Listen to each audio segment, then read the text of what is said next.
Chers amis, Shalom, Uvracho, Beshem Hashem, Naaseh Venatzliach, Be'ezrat Hashem, pour cette journée de jeudi, 20 du mois de juillet et déjà 2 du mois de Av. Je suis racheté par Nathanel Ederi. Je me retrouve Bechol Asherlo, Be'ezrat Hashem Itbarach, qui veut un shiur sur la chassidoute, entre autres, de aborder l'épreuve en restant joyeux.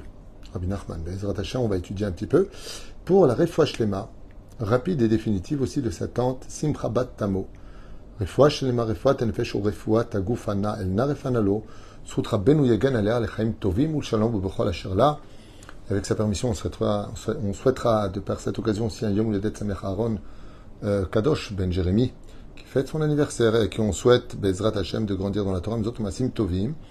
Une grande Refoua Shlema pour toute notre liste de Cholim Bezrat Hashem et surtout une grande réussite pour vous tous. Et merci à Nathalie Ederi d'avoir acheté ce shiur. Vous savez, quand on regarde le Sha'ar HaSimcha, c'est-à-dire les portes de la joie, chez Rabbi Nachman de Breslev, que ce soit dans le Likutei Moharan, Sefer Amidot, Likutei Etzot, ou même dans Chayei Moharan, certains passages, eh bien, on peut constater qu'il y a beaucoup de choses qui sont dites à propos de la joie. Et la joie, comme tout le monde l'a bel et bien compris, c'est le challenge principal de ce monde pour lequel nous devons absolument être capables de garder à un tel point que même quand la Gemara dans Masechet Ta'anit nous dit Mishinchnas Av Mema'atim Besimcha, quand rentre le mois de Av, on diminue la joie, mais on la garde. C'est-à-dire qu'en aucun cas, on a le mitzvah, on a le devoir d'être triste. Il n'y a pas une mitzvah d'être atzouv, surtout pas. Même à la perte de quelqu'un, on dit Shlosha Yamim la Bichia. Il n'y a pas marqué Shlosha Yamim la Atzvut. Il n'y a pas marqué 3 jours tu es triste. Il y a marqué 3 jours tu pleures. Ça veut dire quoi tu pleures? C'est-à-dire que tu verses des larmes parce que tu es humain. Mais c'est symbolique, 3 jours. Normalement, c'est vraiment 3 jours. Mais l'humain, quand quelqu'un nous manque, on pleure, même après 10 jours, même après 1 an, même après 10 ans. Mais ce que je veux dire par là, c'est que dans tous les cas de figure, on n'a jamais trouvé une mitzvah d'être triste. Alors pourquoi Dieu a créé la tristesse? Parce qu'il est le challenge de toute notre vie. Vous savez que le monde futur, dans son extraordinaire émanation pour l'éternité, sera la grandeur de la joie que tu as eue malgré les épreuves de ta vie. Car, qu'est-ce que l'épreuve? Le Zohar HaKadosh nous livre un secret extraordinaire. Les épreuves, qu'elles soient des épreuves pour voir où tu en es dans ta vie ou pour te punir d'un compte à régler avec Dieu, quoi qu'il advienne dans les 2 cas de figure, si tu ne prends pas cette épreuve avec joie, tu as raté ton épreuve. Le Zohar nous rajoute, la réparation ne se fait pas. Waouh!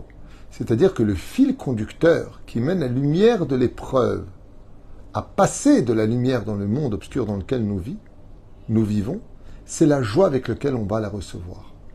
Comme le dit la Gemara, Keshem shemevarech ala tova, kach yevarech ala ra'a. Tout comme un homme qui apprendrait une très bonne nouvelle, qu'il n'a plus la maladie, il devra avoir la même joie si on lui annonce qu'il a la maladie. Alors vous allez me dire, hey, comment je peux être heureux d'entendre que les choses ne s'améliorent pas pour moi? La réponse est d'abord, rappelle-toi de combien d'épreuves tu as eues dans ta vie. Ne sont-elles pas derrière? De qui plus est, sur un compte mathématique, que tu pleures ou que tu ris, est-ce que ça enlève les choses? Non. Mais par contre, ce qu'il faut comprendre et retenir, plus que tout, c'est que le but de l'épreuve est de te faire perdre ta joie.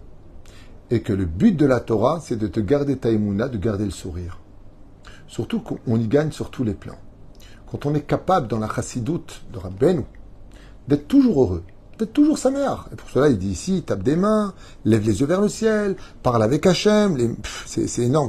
Medat Tzedaka, tire code, et Tzotovot, donne de bons conseils, Tiske Gamkan et Simcha, allez vérifier ce que je vous ai dit. Sois heureux. Il dit pourquoi? Il dit parce que le meilleur médicament pour renouveler les cellules, par exemple, si on prenait la maladie du cancer, le Halil ou le Alechem, eh bien, c'est la joie. Le fait d'être heureux, vous savez que dans beaucoup d'hôpitaux, on soigne aujourd'hui, à part bien entendu les radiothérapies et chimiothérapies, eh bien, on soigne les gens avec des clowns. Et qu'est-ce qu'ils font les clowns? Ils font rire. Ils font rire ceux qui sont atteints de leucémie, de maladies quelconques. Rien que de donner de la joie. Comme je vous l'avais raconté, à propos de ce fameux élève de Rabbi Akiva, qui manquant à la yeshiva parce qu'il était mourant, Rabbi Akiva constata que sur les 24 000 élèves, il en manquait un. Waouh! 24 000 élèves. Il a remarqué qu'il manquait un. Quand on considère l'autre comme son fils, la quantité ne nous aveuglera pas de son absence. Et voilà que il arriva chez lui, nettoya la maison, rangea les meubles, les affaires, ouvrit la fenêtre pour aérer la chambre, déposa des belles fleurs. Il a rangé la maison, il a balayé. Quand il a ouvert les yeux et qu'il a vu que tout était propre et beau et que son rave était là pour lui, il s'est rempli d'une joie intense. Et à ce moment-là, il a dit « Chiyitani Rabbeinu, Chiyitani » Tu m'as rendu la vie parce que tu m'as donné des raisons de vivre la joie. Et la reine, quand on a une épreuve, de se lamenter sur ce que l'on vit, qu'elle soit financière, physique, qu'elle soit familiale ou autre, la vie continue. Et si tu as peur de mourir, alors sache une chose, on mourra tous. Il y en a qui meurent de vieillesse, d'autres d'accidents, certains de maladies, d'autres d'Aïnara. En deux mots, on meurt tous un jour. On peut vivre 950 ans comme Noé, Noir dans la Torah, mais on meurt. Mais la reine, étant donné que de toute façon, le compte à rebours du temps, que ce soit pour tous les problèmes de nos vies, et que Dieu peut toujours tout changer quand il le veut, où il le veut. Mais il y a une chose qu'il faut savoir. Le troisième point où tu y gagnes de garder de la joie, c'est que non seulement, c'est magnifique, dit Rabbi Nachman, tu gagnes ton épreuve. 2, elle te guérit du problème. Elle te guérit de ton épreuve. Elle te l'améliore. Elle te la retire. Parce que tu l'as réussi entre autres. Et parce qu'au niveau des molécules, si c'est une maladie, eh bien tu as la force de lutter contre elle. 3, tu sers d'exemple. Vous ne pouvez pas savoir combien. On raconte l'histoire très très connue d'ailleurs, qui a même été utilisée, je crois, dans un film, d'une femme qui en avait ras-le-bol de sa vie, de son mari, de ceci, de cela. Et on lui a dit qu'il y avait un grand rave qui venait d'arriver à New York. C'était pas le rabbi, dans le cas échéant, c'était un autre rave. Et elle a entendu, est-ce qu'il reçoit les femmes? Elle a dit, le rabbi, il reçoit les femmes. Donc elle est partie voir ce rave, et elle a vu un homme très spécial, un sourire presque enfantin, une peau rose, toute lisse, alors que cet homme paraissait si vieux, très amaigri, des yeux remplis de joie et de lumière. Elle s'est dit dans son cœur, voilà, les rabbinim, ils ont du kavod, on leur donne des honneurs, du respect, on leur sert des plateaux, on leur ouvre la porte. Puis elle a commencé à lui raconter ses malheurs. Quand elle a fini de parler et de raconter ses malheurs avec chaudes larmes, ce Admour qui était présent l'a regardée comme ça et lui a dit, vous savez, madame, j'ai entendu ce que vous aviez dit, mais j'aimerais vous raconter que quand j'étais à Auschwitz, et là, quand elle a entendu les camps de la mort, et que cet homme-là avait perdu toute sa famille sous ses propres yeux, que son propre père a été laissé mort et pendu pendant des semaines sous ses yeux, elle a commencé à avoir honte. Et à la fin, il lui a dit, j'ai jamais perdu espoir, et je criais aux Allemands, vous prenez nos corps, vous n'arriverez jamais à nous prendre notre joie. Parce que la force du peuple Israël, c'est que quoi qu'on nous prenne, étant donné que la joie de vivre vient de notre fort intérieur, de notre neshama qui est toujours souriante, éblouissante, vous ne la prendrez pas avec vous. Et c'est pour ça que ce sourire que vous voyez sur moi pendant que je vous écoutais, c'est pas que je ne compatissais pas, c'est que je voulais vous faire comprendre que quoi qu'il arrive dans notre vie, ne perd jamais le sourire. Parce que le fait de sourire fera sourire ton lendemain. Donc non seulement tu prouves que tu as de la émouna, mais tu sers d'exemple pour les autres. Cette femme se lève avec des larmes aux yeux et lui dit, je m'excuse de vous avoir importuné. J'ai honte de mes problèmes face à ce que vous venez de vivre. C'était juste après la Deuxième Guerre mondiale, à New York. Oufren, la joie remporte encore une raison supplémentaire. C'est vrai que les souffrances sont dures. C'est vrai que notre vie n'est pas simple. Aval, il faut savoir que le dernier tikkun de ce monde, que la dernière épreuve de ce monde, ce sera la Emouna. Comment on peut savoir si une personne vraiment a de la Emouna ou pas? C'est pas plus compliqué que ça, chers amis. Quelqu'un, on peut savoir s'il a de l'Emouna ou pas, s'il est capable de garder le sourire quand ça ne va pas. Parce que si tout va bien, c'est normal qu'il est souriant. Mais si ça ne va pas du tout, alors et il garde le sourire, c'est que Béhémet, cet homme-là a de l'aïmouna. Et étant donné qu'on a de l'aïmouna, et que c'est une mitzvah d'être heureux, alors rien ne doit me voler mon droit à l'existence, mon droit à être quelqu'un qui serait capable de surmonter ce que je n'ai pas envie de voir, pas envie de vivre, mais ce que j'ai envie de vivre. Parce que quand on est triste et qu'on est défait, on rend les autres tristes aussi. Pour finir, on dit un texte tous les matins. Bechol tsaratam tsarlo, lo tsar. De tous les malheurs que nous avons, Dieu les subit. Je m'explique. Quand vous avez mal, Dieu a mal. Quand vous souriez, Dieu sourit. Dieu est en nous. Ce qui fait que si je n'ai plus la force d'être heureux pour moi, alors sache que quand tu pleures et que tu es malheureux, le Créateur du monde pleure et il est malheureux. Parce qu'il t'a créé. Parce qu'il t'aime. Et vous savez qu'un père ne peut pas être heureux si ses enfants sont malheureux. Mais quand un père voit ses enfants heureux, malgré les difficultés de la vie, il est fier d'eux. Et il ne se permet pas d'être malheureux. Parce qu'il voit ses enfants heureux. Ainsi donc, l'une des raisons principales de la chassidoute, surtout celle de Rabbeinu, c'est de nous dire que Bechol tsaratam lo tsar. Quand vous êtes triste, vous rendez Dieu triste. Parce que qui pourrait changer la situation? C'est Dieu. Mais Dieu, il sait pourquoi il vous a mis dans cette situation. Ce qui fait que gardez le sourire pour que lui le garde. Parce qu'à la fin, pour un sourire de 70 ans, 80 ans ou 120 ans de vie, Dieu nous offre un sourire pour l'éternité dans un monde d'abondance et de joie intense qui n'a pas de fin. Un dernier exemple de Rabbeinu qui ramène et il dit la joie amène la joie, la tristesse amène la tristesse.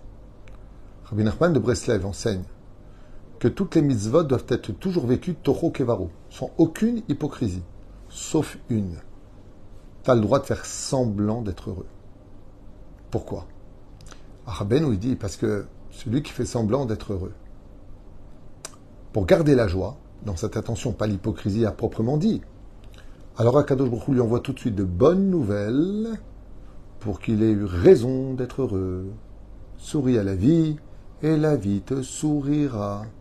Ce qui fait que quand j'ai un problème, une épreuve et que je suis triste, j'apporte la tristesse pour le lendemain.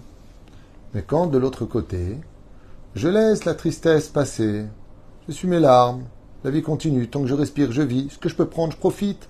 J'ai mes petits-enfants, j'ai ceci et cela, je suis fatigué, je prends un médicament, prends des médicaments, te prends pas la tête, c'est comme ça qu'on guérit, c'est ce qu'il faut faire, je fais. Mais je veux profiter de chaque seconde de ma vie.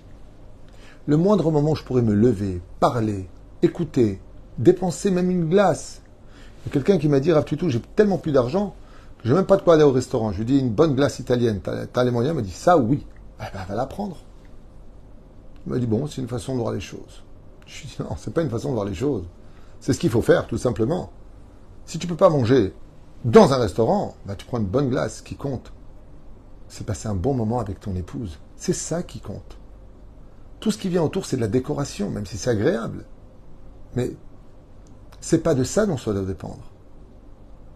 C'est de ce que toi, tu vas donner comme joie à Kadosh Baruch Hu pour avoir des raisons d'être heureux. Merci à Hachem de vivre encore une journée. Rien que ça, ça devrait te donner de la joie. Hier soir, vous ne le savez pas, au Beth Midrash, quand j'ai fini mon cours, quelqu'un est venu me parler à mon cœur, en privé. Et il m'a dit, voilà, ma situation, et les larmes sont apparues. Je lui ai dit quelque chose de très très dur. Je lui ai dit, regarde, je vais te poser une question, si je peux me permettre, Ken.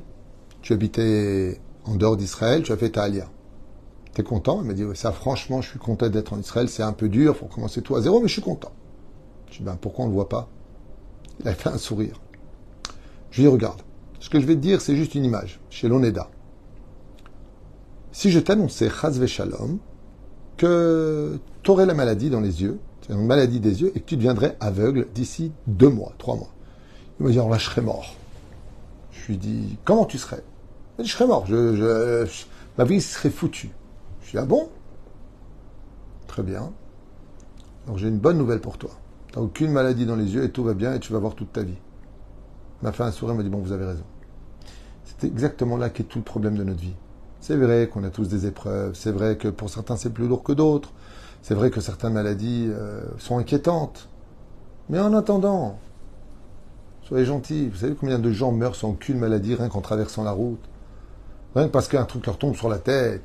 Combien de gens sont morts d'un infarctus? Combien de gens ont tout perdu du jour au lendemain? C'est pas comme ça que ça marche. Laisse la vie se dérouler devant toi en faisant la volonté d'Hachem, comme il te le demande, et ne perds jamais le sourire. Comme a dit Rabbi Nachman de Breslev, mitzvah gdola liot besimcha tamid, on le chante. On a dit Rabbeinu, où est-ce que c'est marqué dans la Torah? Il a dit ça ne peut pas être marqué dans la Torah, parce que c'est toute la Torah. C'est elle qui lève toute la Torah. Chamisha chumshe Torah, chamisha sont les lettres du mot simcha. Chumshe Torah. Celui qui veut l'imchosh, c'est-à-dire celui qui veut ressentir la Torah, celui qui veut attraper la Torah, il ne pourra le faire que quand il est en joie. Et pour finir, un dernier cadeau, pour garder la joie, c'est que celui qui a les clés de tous tes problèmes, financiers, maladies, tout ce que tu veux, c'est Dieu. Alors sachez, chers amis, que le Créateur du monde n'écoute vraiment, et ne s'approche vraiment, et ne fréquente vraiment que celui qui est heureux. La clé, comme un code, par exemple, j'appelle quelqu'un, je vais faire un numéro de téléphone. Le code pour appeler Dieu, c'est la joie. C'est l'enseignement d'ailleurs de toute la chassidoute. C'est pour ça que les chassidim sont toujours heureux. Parce que, comme on le voit avec le roi Shaoul, quand il était triste, avec Yaakov Avinu, il était triste, la Shekhinah se retire. Ce qui fait que quand tu as de gros problèmes dans la vie, c'est surtout la meilleure occasion pour toi d'être heureux. Plus que quand tout va bien. Parce que quand j'ai besoin de Dieu, plus que jamais pour me sortir d'un problème qui n'est pas dépendant de moi, il n'y a que lui qui peut m'en sortir. Alors comment je fais pour l'appeler? Essuie tes larmes, trouve le sourire et tu verras que la Shrina se rapproche. Là où il y a des sourires et des joies de vivre, automatiquement, Dieu vient l'écouter. Quand on a un cœur brisé par l'humilité, Dieu bien sûr qu'il vient t'écouter. Mais il y a marqué que le cœur est brisé. Que l'humilité que tu as, mais pas de perdre le sourire. On n'a pas dit une bouche brisée, on a dit un cœur brisé. On a le droit d'avoir un cœur brisé par rapport à nos épreuves parce qu'on n'est que des humains. Mais la fente qui crée nos lèvres, elle ne doit jamais, jamais être dessinée à l'envers, mais bien au contraire à l'endroit. Comme vous pourrez le constater, tous les mots positifs font automatiquement sourire. Mazal Tov, tu es obligé de sourire. Simcha, tu es obligé de sourire. Par contre, Barur Dana Emet, vous avez les lèvres qui tombent. Chaval, dommage, vous avez les lèvres qui tombent. En hébreu, quand tu prononces parfaitement les lettres, tu verras que la forme de tes lèvres, quand c'est positif, vont du côté du sourire, et quand c'est négatif, vont du côté de la tristesse, les lèvres vont vers le bas. Ainsi donc, Bezrat Hashem, regardez le mot tefila. Tefila, pour le prononcer, je suis obligé de sourire. Donc si je veux que Dieu écoute ma prière, alors apprends à sourire. Baruch Adonai Leolam Amen Ve'Amen, Urefoua Shlema Ve'Achlama Meira.